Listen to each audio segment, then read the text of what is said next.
Once upon a time, in a quiet little village, there lived a very kind and hardworking woman named Chinwe, who shared a small but happy home with her loving husband Ade and their precious little baby girl named Ada. Even though they did not have a lot of money or fancy toys to play with, their house was always filled with bright smiles and warm laughter because they loved each other so very much. As the days went by and little Ada began to grow, Chinwe and Ade started to worry about how they would pay for her to go to a good school and have a wonderful life when she got older. After talking about it for many long nights, the family decided that Chinwe would travel far away across the ocean to a busy city called Dubai to work as a housemaid so she could earn lots of money. It was a very difficult choice because it meant Chinwe would have to leave her dear husband and her sweet daughter behind for 10 whole years. But she wanted to build a big and beautiful house for them to live in. With happy hopes for the future, but very sad tears in her eyes, Chinwe hugged her beloved family goodbye and began her long journey to a new land to work as hard as she could for the people she loved. While Chinwe was far away in the busy city of Dubai, she spent every single day working very hard to make sure she could give her family the best life possible. She would wake up very early in the morning before the sun was even in the sky to clean big houses, wash many clothes, and cook large meals for the people she worked for until her hands felt very tired. Even though she missed the warm hugs from her husband Ade and the sweet voice of her little daughter Ada, she stayed strong because she knew her hard work was for a very good reason.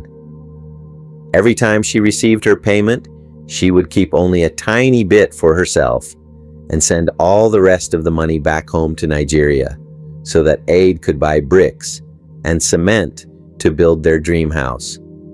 She also talked to her best friend Fatima on the phone all the time because Fatima promised to visit Ade and Ada to make sure they were eating well and staying safe while Chinwe was away. Chinwe felt so lucky to have such a kind friend like Fatima who would look after her family, and she dreamed every night about the day she would finally return home to see the big, beautiful house they were building together with all her hard-earned money. While Chinwe was far away, working under the hot sun and dreaming of her family, things back at home in the village began to change in a very sad and sneaky way. Her best friend Fatima started to visit Ade's house every single day just like she promised. But soon she stopped talking about Chinwe and started acting like she was the one who belonged there. Instead of helping little Ada with her homework or telling her nice stories about her brave mother, Fatima began to cook special meals for Ade and told him many lies about how Chinwe might never come back from the faraway land. Even though Ad knew that Chinwe was sending all her money to build their big new house, he listened to Fatima's sweet words and slowly forgot about the promise he made to his wife.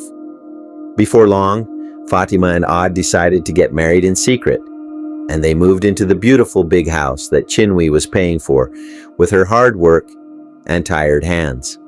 To make things even more complicated, Fatima and Ad soon had 2 little twin babies of their own. And because Fatima wanted all the love and money for her new twins, she began to treat poor little Ada like a stranger instead of the daughter of the house.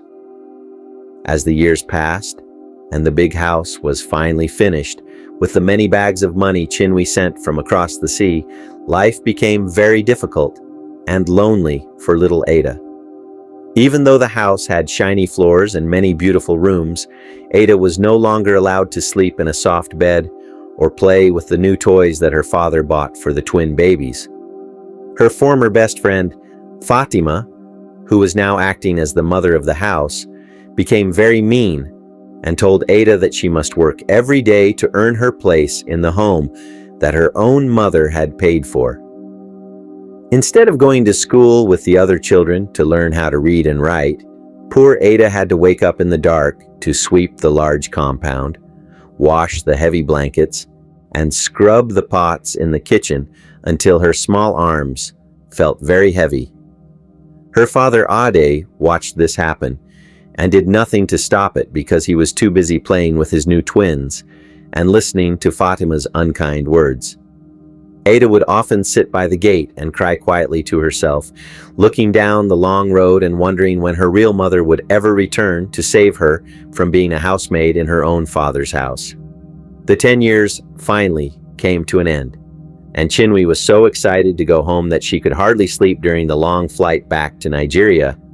She had her suitcases filled with gifts for Ada and Aid, and she kept picturing the look of joy on their faces when they saw her standing at the front door of their big new house. When she arrived at the village and saw the beautiful mansion she had paid for with 10 years of hard work, she started to run toward it with a big smile. But her heart stopped when she saw a young girl in dirty, torn clothes scrubbing the front porch. She looked closely and realized with a loud cry that the girl working like a slave was her own daughter, Ada, who had grown tall but looked very sad and tired. Just then, Fatima walked out of the house wearing expensive jewelry and holding 2 twin babies, followed by Ade, who looked ashamed to see his wife standing there. Chinwe was shocked to learn that her best friend had stolen her husband and her home, and that they had turned her only daughter into a housemaid while she was away working for them. The whole village gathered to hear the noise, and a very wise elder came forward to help them understand the big lesson from this sad story. He told the men that a husband must always be like a strong shield for his family, and it was very wrong for Aid to forget the wife who was suffering far away to give him a better life. He then told the women that a true friend should be like a sister who protects your home, and it was a terrible thing for Fatima to use Chinwe's absence to steal her happiness. Chinwe took her daughter Ada by the hand and moved away to start a new life, leaving Ade and Fatima to live in the big house with the heavy weight of their choices. Everyone in the village learned that money can build a big house, but only honesty, loyalty, and true love can build a real home that lasts forever. This story reminds us all that when a person works hard and trusts those they love, it's a very big crime to repay that kindness with lies and greed, like Ade and Fatima did. Men must learn to be faithful to the women who sacrifice everything for them. And women must learn that a true friend never tries to steal the happiness of another sister. If this story touched your heart,